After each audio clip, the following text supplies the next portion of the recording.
Unity, what do you think about it, Oliver? The first thought that comes in my mind whenever we talk about Luhya unity is the same way we have always addressed issues of somebody winning. This Luhya unity and these gambling and sport pesa things are the same to me, because they are only talked about when it is about an individual. We will not have heard of Luhya unity had Moses Wetangula not lost his minority seat. That is when they realize that Luhyas need to be united, which is a facade. I mean, we cannot be uniting a nation, a tribe, for purpose of securing one man's interest. People who have been there for long, there are people who have not helped the community advance its interests from the word go. The other thing which we need to put it crystal clear is when the Deputy President William Ruto meets leaders, he does that in his capacity as the Deputy President and not a candidate in 2022. He himself has said little about his candidacy. Yeah. He has been meeting leaders from Murang'a County, Nyeri, Nakuru, all these other counties.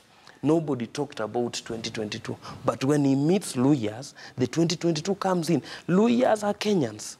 People from Bungoma County, Trans Nzoia, they are Kenyans and they deserve to have the ear of the Deputy President.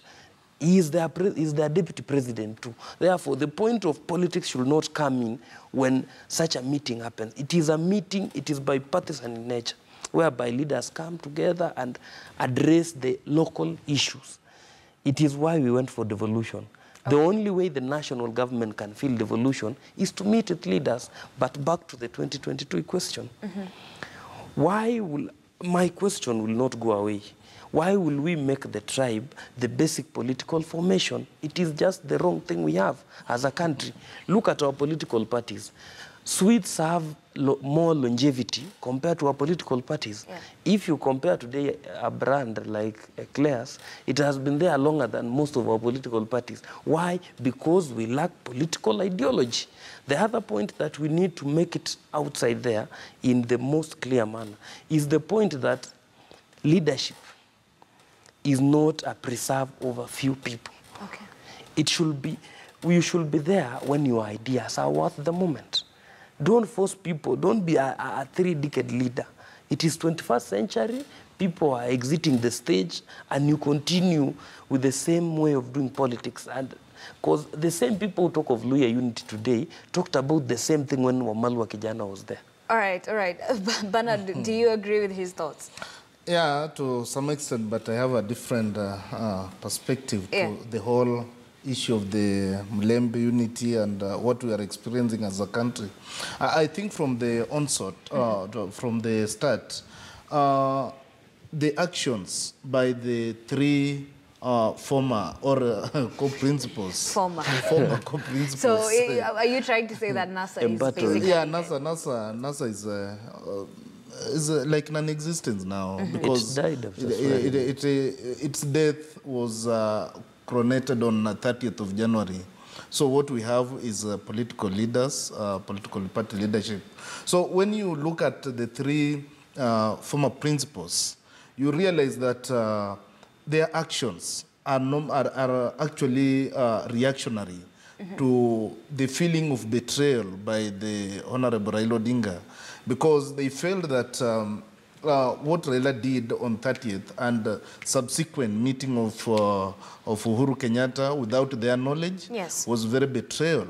But my advice to them would have been to go back to their political parties, start doing an audit of where they went wrong within the political parties. Start, do assessment, conduct SWOT analysis.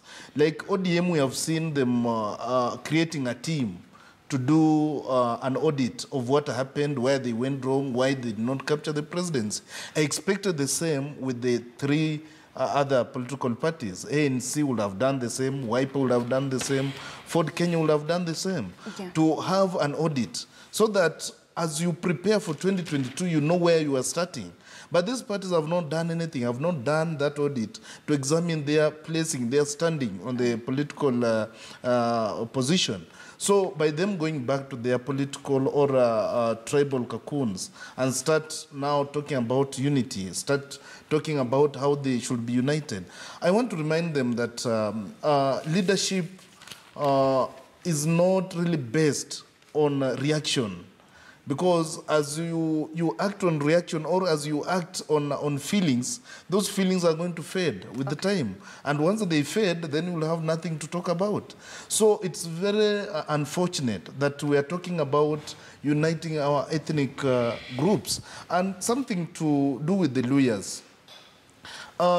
We have seen every time and again people talking about elusive Luhya unity. And at the moment, as Mudavadi is talking about Luhya unity together with his brother Moses Wetangula, they are not showing direction to the Luhya community as to who is the driver. You can't have two drivers driving one car and expect to be safe. They would have agreed amongst themselves that yes, we are sons of the Mlembe community. We need to come together and identify one person to lead us. So by having one send of command might have some strength in unifying this community. But if you are two people, this one is talking from Bungoma, this one is talking from Vihiga, then how do you unite a community that has always been elusive to be united? Then also one assumption that is normally false in this Luhya talk is the assumption that the Luhya community is a homogeneous kind of, formation. Luhya community is not homogeneous. We have over 17 sub-tribes. And you'll find that most of these communities, all sub-tribes, speak almost different dialects.